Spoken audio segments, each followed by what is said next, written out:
جیسی کرنی ویسی بھرنی، نہ مانے تو کر کے دیکھ، اور جنت بھی ہے دوزخ بھی، نہ مانے تو مر کے دیکھ۔ لیکن مرنے والا کبھی واپس آتا نہیں، جو زبان سی وہ ندا لگاتا ہے، لولا خرتنی الى اجل قریب فاصدق واکن من الصالحین۔ محمد کریم صلی اللہ تعالی علیہ وسلم فرمانے لگے کہ تمہارے والدین میں سے کوئی زندہ بھی ہے؟ کہنے لگے کہ ہاں زندہ ہے، ماں زندہ ہے، اور ایک روایت میں یوں آتا ہے بلکہ دونوں زندہ ہیں۔ نبی کریم صلی اللہ تعالی علیہ وسلم نے فرمایا کہ جاؤ جہاد کے برابر اس سے بھی زیادہ تمہیں ثواب ملے گا، جا کر اپنے والدین کی خدمت کرو۔ کہیں ایسا نہ ہو اللہ والو، جبریل علیہ السلام نے ایک مرتبہ دعا کی اور نبی کریم صلی اللہ علیہ وسلم کی زبان سے آمین نکلا۔ آپ صلی اللہ تعالی علیہ وسلم اپنے ممبر پہ تشریف لے جا رہے تھے، پہلی سیڑھی پہ قدم رکھے، اور یہ بڑی مشہور حدیث ہے، آپ نے کہہ دیا آمین، پھر دوسرے پہ قدم رکھے کہے آمین، تیسرے پہ رکھے کہے آمین۔ نماز کے بعد صحابہ کرام نے سوال فرما دیا، اللہ کے نبی صلی اللہ علیہ وسلم ایسا معاملہ ہم لوگوں نے آج تک نہ دیکھے، بات کیا تھی؟ کیا کوئی نیا معاملہ پیش آیا ہے؟ کوئی وحی آئی؟ جناب محمد کریم صلی اللہ تعالی علیہ وسلم فرمانے لگے، لوگوں میں جب پہلی سیڑھی پہ اپنے قدم رکھے جبریل میرے سامنے آ گئے اور وہ کہنے لگے وہ آدمی ہلاک و برباد ہو جائے جس کی زندگی میں رمضان المبارک کا مہینہ آ جائے، اور وہ آدمی روزے رکھ کر اپنے آپ کو بھوکے رکھ کر اللہ کی رضا چاہ کر اللہ کے سامنے اپنے گناہوں کو معاف نہ کرا سکے۔ کتنا بد نصیب ہوگا وہ آدمی جس کی زندگی میں رمضان مبارک جیسا مبارک بابرکت مہینہ آ جاتا ہے، بہانے بناتا ہے، تکلیف لگی، بخار لگا، بیماری لگی، ڈاکٹروں نے منع کیا، نہیں سارے بہانے غلط ہے۔ اللہ کے نبی صلی اللہ علیہ وسلم فرماتے ہیں ایسے لوگوں کے لیے جبریل نے بد دعا کی جس آدمی کی زندگی میں رمضان المبارک کا مہینہ آ گیا، اللہ سے اپنے توبہ کر کے قبول نہ کرا سکے، معافی نہ لے سکے، مغفرت نہ کرا سکے، وہ آدمی بڑا بد نصیب ہے، ہلاک ہو جائے۔ تب میں نے کہہ دیا آمین۔ پھر جب میں دوسری سیڑھی پہ قدم رکھا تو جبریل نے یہ بددعا کی، وہ آدمی ہلاک و برباد ہو جائے جس کی زندگی میں والدین بڑھاپے کی عمر میں مل جائے اور والدین کی خدمت کر کے وہ آدمی اپنے آپ کو جنتی نہ بنا سکے۔ ایمان والو، اللہ والو، اس بات پہ توجہ دیں گے جبریل نے جو بددعا کی اپنی مرضی سے نہیں کی، پروردگار عالم کی اجازت ملی۔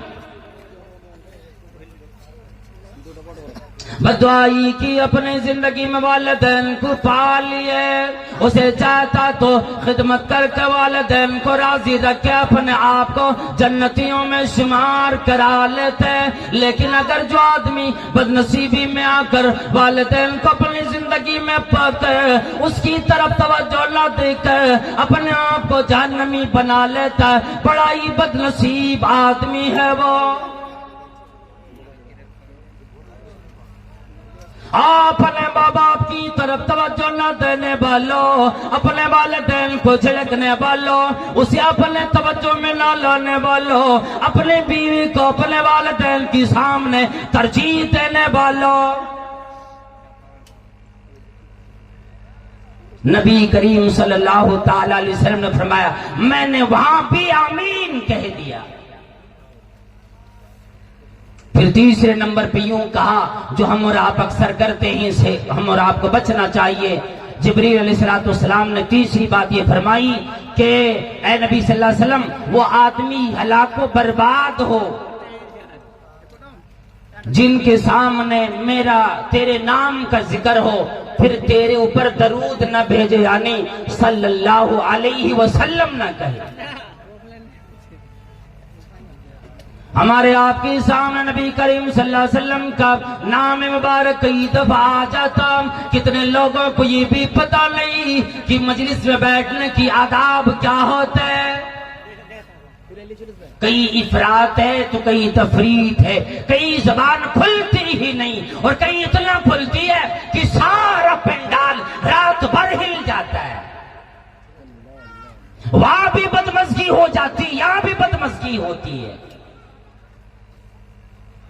اسی لیے جبریل نے جب دعا کی ہلاک ہوا آدمی جس کے سامنے نبی کریم صلی اللہ علیہ وسلم کا ذکر ہو، پھر آپ پر درود و سلام نہ بھیجے۔ لیکن یہاں اہم بات یہ ہے کہ والدین کی خدمت کر کے اپنے آپ کو جنتی آدمی بنا سکتا ہے، جنتی بن سکتا ہے، بنا سکتا ہے۔ صحابہ کرام میں سے کئی لوگ آتے اور نبی کریم صلی اللہ تعالی علیہ وسلم کے سامنے آ کر اپنے تمام چیزوں کو پیش کر دیتے، اجازت چاہتے کہ مجھے اجازت دے دے، میں جاؤں میدان کارزار میں جاؤں، ماروں غیروں کو، ماروں کفار کو، میں ماروں تہے تیگ کروں اور پھر مجھے مارے میں جنت میں چلا جاؤں۔ لیکن آپ صلی اللہ علیہ وسلم پہلے پوچھتے والدین زندہ ہیں؟ پھر کہتے ہاں۔ کہتے جنت تو تیرے گھر میں تڑپ رہی ہے، تو یہاں آ کے کیا کرتا ہے؟ جا اس کے ساتھ اچھے طریقے سے پیش آ، اچھے طریقے سے برتاؤ کر اس کے ساتھ، اس لیے کہ تیرے وجود کا ذریعہ بنا، تیری پرورش کی اور تجھے اتنے بڑے کر دی، جوانی میں لے آیا۔ اور اب جب تیری طاقت آ گئی، نئے خون آ گئے، تو تمہیں یہ یاد ہی نہیں رہا، جوانی میں ایسی دیوانے بنے اپنے بڑھاپے کا پتہ ہی نہیں چلا۔ میں ایک مختصر واقعہ اس کا بولوں گا جس کا حدیث سے تعلق نہیں، دنیاوی کاموں سے تعلقات رکھتے ہیں، لیکن بڑی عبرت والی بات ہے۔ اور یارو اللہ والو، میری یہ کبھی بھی عادت نہیں رہی ہے کہ میں جھوٹی کہانی بیان کروں، بلکہ جو میں خود اپنے ابا سے سن چکا ہوں، میرے گاؤں کے قریب میں اور کئی جگہوں پہ میں سناؤں کہ ایسا ہوتا ہے، لیکن میں نے خود اپنے گاؤں کے قریب میں ایک گاؤں کا معاملہ ایسا سنا۔ وہاں پہ یہ سنا کہ ایک عورت اپنی ساس کو، ایک بیٹا اپنی ماں کو کھانا جو دیتے تھے وہ مٹی کے برتن بنوا کے گھر میں رکھے تھے، اور جیسے جانوروں کو کھانا ہم اور آپ دیتے، آج الگ تھالی رکھتے، الگ برتن رہتے، اسی سے دیتے یا اسی جگہ پہ دیتے، ویسے وہ آدمی کرتا تھا۔ ایک دن ان کے پوتے نے دیکھ لیا، پھر اپنی دادی سے جا کر بات کی کہ دادی کیا معاملہ ہے؟ میری ماں روزانہ آپ کو لا کر وہی مٹی کے برتن میں کھانا دیتی ہے، حالانکہ میرے گھر میں برتن کی کوئی کمی نہیں، ابا کو سارا معاملہ پتا ہے، لیکن وہ بھی ابا بھی میری ماں کو منع نہیں کرتی۔ کہنے لگے بیٹا کوئی بات نہیں، تو کوئی کام نہ کرنا الٹا پلٹا۔ کہنے لگے نہیں دادی، میری ایک بات آپ مانیں گے تو ٹھیک ہے۔ کہنے لگے کیا مانوں؟ کہا جب میری اماں لا کر کے، جب میں رہوں آپ کے سامنے رہوں گا، میری ماں جب کھانا دینے آئے گی تو اچانک اپنے ہاتھ سے اس مٹی کے برتن کو گرا دینا۔ مٹی کے برتن زمین پہ گرنے کی بات صحیح سلامت رہ ہی نہیں سکتی۔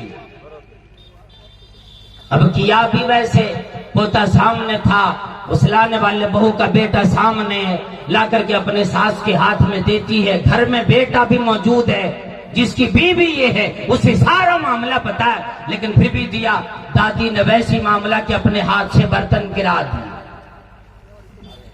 اب پوتا ڈانٹنے لگے دادی تو نے کیا کام کر ڈالا؟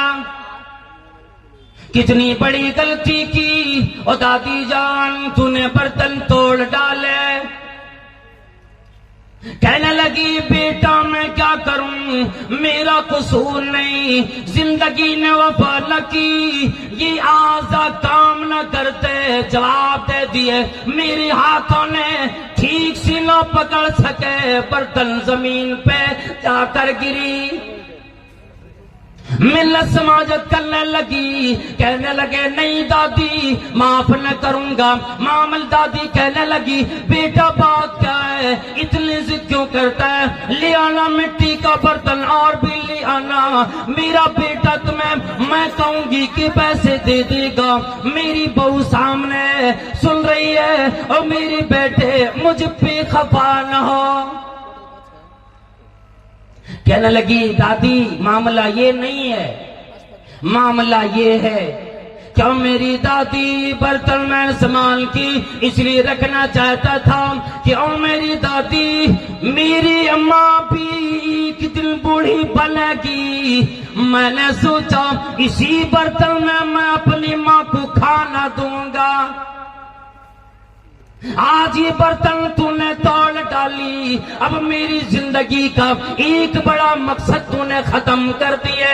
ماں سامنے کھڑا ہے، اپنے بیٹے کی طرف نگاہی کرم ڈالتی ہے، حیرت سے دیکھتی ہے، میرا بیٹا جوان بھی نہ ہوئے، میں بوڑھی بھی نہ ہوئی، ابھی سے میرے بڑھاپے کی تیاری شروع ہو گئی۔ اب اس ماں کو بہو کو سمجھ میں آیا، کما تدین و تدانو، جیسے کرو گے کہ جیسی کرنی ویسی بھرنی، نہ مانے تو کر کے دے۔ ہم اور آپ بولتے اپنی زبان میں، جیسی کرنی ویسی بھرنی، نہ مانے تو کر کے دے، اور جنت بھی ہے دوزخ بھی، نہ مانے تو مر کے دے۔ لیکن مرنے والا کبھی واپس آتا نہیں، جو زبان سی وہ ندا لگاتا ہے، لولا خرتنی الى اجل قریب فاصدق واکن من الصالحین۔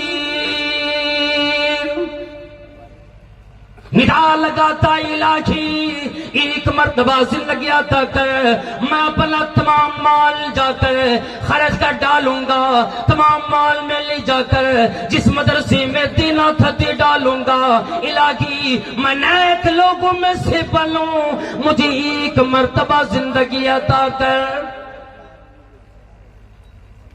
اسی طرح سے ایک بیٹے نے اپنی ماں کو گھر سے بھگا دیا، صرف ایک چادر دیے۔ ٹھنڈا کا موسم آیا، مختصر کر رہا ہوں انشاءاللہ، ایک چادر اپنے بیٹے کو دے دیے اور کہنے لگے کہ میری ماں کو جا کر کے دے آؤ۔ جب وہ بیٹا گیا، بیٹا بھی بڑا عقل مند تھا، راستے میں اس چادر کو 2 ٹکڑے میں تقسیم کر لیا اور ایک ٹکڑا جا کے اپنے دادی کو دے دیا، ایک ٹکڑا لے کر واپس چلا آیا۔ جب ابا نے دیکھا کہا کتنے بڑے بیوقوف، میں نے کہا پوری چادر میری ماں کو دے کے آنا، تو نے اتنی بڑی بیوقوفی کی، چادر پھاڑ کے میری اماں کو دیے۔ کہنے لگے ابا اس لیے دیا ہوں کہ ایک ٹکڑا میں نے دادی کو دیا اور ایک ٹکڑا اس وقت کے لیے رکھا ہوں، جب آپ بوڑھے ہوں گے تو یہ ایک ٹکڑا دے کر میں آپ کو گھر سے روانہ کر سکوں۔ ہے وہی عبرت لینا، ہم اور آپ کہنے سننے سے زیادہ عمل کرنے کی اللہ سے توفیق مانگے۔ اور میں نے یہ موضوع بڑا وسیع ہے، ابھی حقوق اولاد جو ہے وہ باقی رہ گئے، لیکن اب مختصر وقت میں کیا کہوں، صرف اتنا کہہ دینا ہے کہ زندگی میں پروردگار عالم نے صرف ایک کے حقوق نہیں بیان کیے بلکہ ہماگیری ہر جہتی بیان فرمایا۔ اگر والدین ماں باپ کے حقوق ہیں اولاد پر تو اولاد کے بھی حق بنتے ہیں پہلے، کہ والدین اس کے لیے نیک اپنے والد جو ہوتا ہے ابھی جس کی شادی نہ ہوئی خیال کرو، اولاد کا حق یہی سے شروع ہو جاتا ہے کہ اچھی بیوی کا انتخاب کرنا۔ تنکح المرأۃ لاربع جو آتا ہے اس میں آتا ہے لدینہا، دین کی بنیاد پر بھی شادی کی جاتی ہے۔ اور اللہ کے نبی صلی اللہ علیہ وسلم نے دعا دی فاظفر بذات الدین تربت یداک، دیندار والیوں کے ساتھ، دین والیوں کے ساتھ تو کامیاب ہو جاؤ۔ دیندار عورت کے ساتھ کامیاب ہو جاؤ۔ اور والدین کو بھی اللہ رب العالمین نے تنبیہ فرمائی، جب تو اولاد کو پال کر بڑا کر دے، اور یہ موضوع مکمل نہیں ہے، ادھورا بیان کر رہا ہوں، ابھی بچپن اور جو آدمی وجود میں آتا آدم سے، یعنی حمل ٹھہر جاتا، ماں کے پیٹ میں جب وجود پاتا ہے، اس کا ذکر رہ گیا، پیدائش کا ذکر رہ گیا، عقیقے کا ذکر رہ گیا، ناموں کا ذکر رہ گیا۔ یہ تمام چیزوں کو چھوڑ کر میں یہ بیان کرنے چلا ہوں کہ جب بیٹے کی شادی کے لیے بیٹا آپ کی شادی کے لیے تیار ہو جائیں، اس عمر کو پہنچ جائے، بیٹی شادی کے لیے تیار ہو جائے، تو قرآن کریم نے یہ اعلان کیا لا تنکحوا، اس کی شادی نہ کراؤ، اس کا نکاح نہ کراؤ۔ ولا تنکحوا المؤمنین، مومنین کی اور مومنہ عورتوں کی بیٹیوں کی، اپنے گھر کی بیٹیوں کی نکاح نہ کراؤ، شادی نہ کرو کسی مشرک سے، کسی بدماشوں سے۔ یہ نہ سوچو اللہ والو وہ بیٹیاں بوجھ ہوتی ہے، یا اولاد کی شادی ایک رسم ہے کہ میں شادی جس طرح سے بھی چاہوں کرا دوں، گھر دیکھو، مکان دیکھو، بیوی دیکھو، تمام چیزیں دیکھو، بلکہ دین کہتا ہے، شریعت کہتی ہے سب سے پہلے دیندار کو دیکھو۔ دینداری کی وجہ سے شادی کرو، دیندار لڑکا بھی دیکھو۔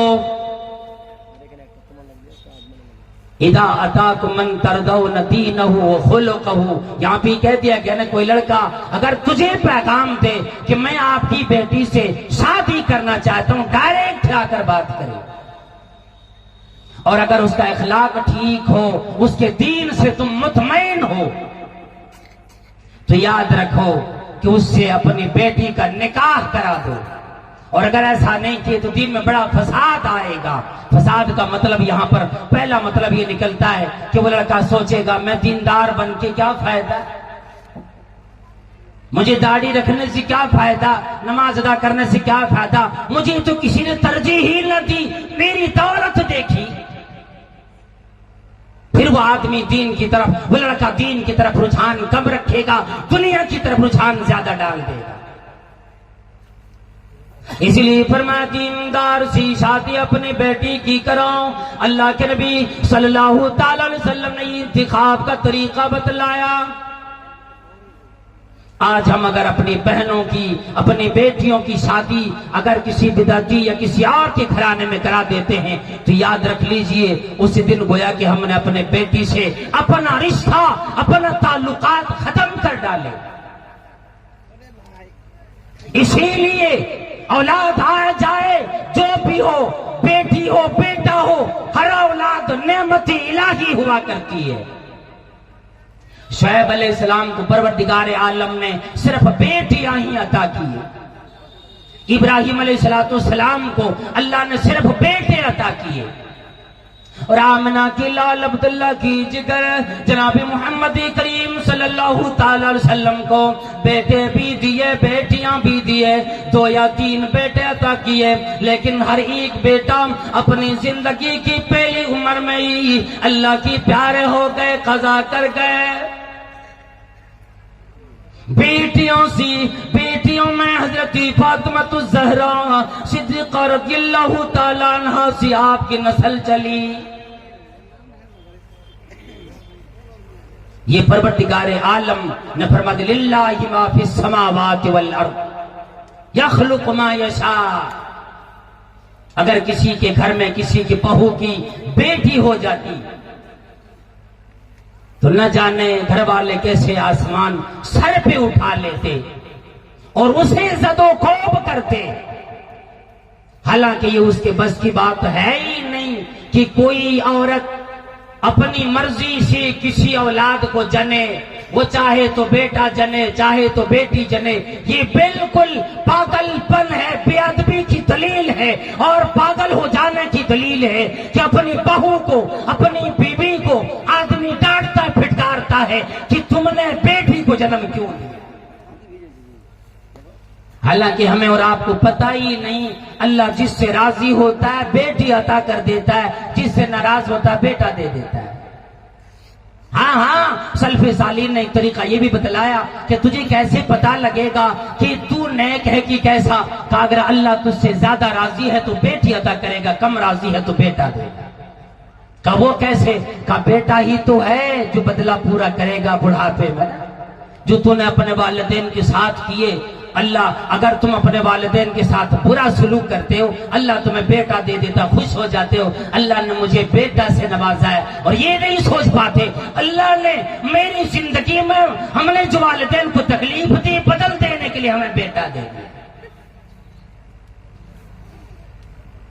اللہ رب العالمین نے بیٹیاں دیتا ہے, یہ اللہ کی رحمت ہوتی ہے. یخلق ما یشاء یہب لمن یشاء اناثا ویہب لمن یشاء الذکور. جسے چاہتا ہے بیٹی عطا کرتا, پہلے بیٹی کا ذکر کیا اور پھر فرمایا جسے چاہتا ہے بیٹا عطا کر دیتا ہے. او یزوجہم ذکرانا و اناثا, یا جسے چاہتا ہے بیٹا بیٹی دونوں ملا کر دیتا ہے. او یجعل من یشاء عقیما, جسے چاہتا ہے بانجھ بنا دیتا ہے. پھر لاکھ مرتبے بابے ڈھابے پہ وہ جا کر کے چکر لگائے, لاکھ تعویذیں مانگے, لاکھ تعویذوں کو گھول کر پیے. اللہ تعالیٰ کہتا ہے میں تو جب نہیں دینے پہ آتا ہوں. یحییٰ علیہ السلام زندگی بھر روتا ہے پھر اولاد نہیں ملتی. نبی کو میں نے چاہا 80 سال تک اولاد نہ دی, اور جب اس عمر میں اولاد ملی پھر بھی اللہ کا شکر ادا کر دیے کہ یا اللہ تیرا شکر ہے بڑھاپے میں بھی تو نے مجھے اولاد سے نوازا. تو یہ اللہ کی قدردانی کریں. پروردگار عالم نے ہمیں اگر والدین بنایا ہے اولاد کے حقوق ادا کریں. اگر ہمیں بیٹا بیٹی اولاد بنائے ہیں, والدین زندہ ہیں, اپنے گھر والوں کے بھی بیوی بچوں کے بھی حقوق کے ساتھ اپنے والدین کے حقوق کو اولیت پر رکھیں. اللہ اور نبی صلی اللہ علیہ وسلم کے حقوق کے بعد اپنے والدین اپنے گھر والوں کے حقوق کو اولیت پر رکھیں. انشاءاللہ پھر کبھی موقع ملے گا تو ایک مکمل بیان والدین اور اولاد کے تعلق سے, پھر جو حدیثیں آج بیان نہ ہو سکی کافی احادیث اس پر ہیں, انشاءاللہ وہ تمام باتیں آئیں گی. پروردگار عالم سے دعا گو ہوں پروردگارہ جتنے بھی لوگ جتنے علماء کرام دور دراز سے تشریف لائے سب کی حاضری قبول فرما. یا اللہ جتنے بھی لوگ اور اس قرب و جوار کے آئے ہوئے کٹیہار ضلع کے پورنیہ سے جتنے بھی لوگ اور آس پاس سے آئے, یا اللہ تو سب کی حاضری قبول فرما. دنیا میں کامیابی کامرانی خوشحال زندگی کا ذریعہ بنا, آخرت میں نجات کا ذریعہ بنا. الہی جتنے لوگ دنیا میں پریشان ہیں سب کی پریشانیوں کو دور فرما. الہی اسلام کا بول بالا کفر کا منہ کالا فرما. الہی ہم تمام لوگوں کو جتنے بھی لوگ سننے کے لیے آئے جو بھی لوگ سنیں گے سب کو عمل کی توفیق عطا فرما. یا اللہ ہم تمام لوگوں کو والدین کی خدمت کی توفیق عطا فرما. یا اللہ اولاد تو نے دی, اولاد کے بھی حقوق ہم سب کو ادا کرنے کی توفیق عطا فرما. آمین. وآخر دعوانا الحمدللہ رب العالمین. والسلام علیکم ورحمۃ اللہ.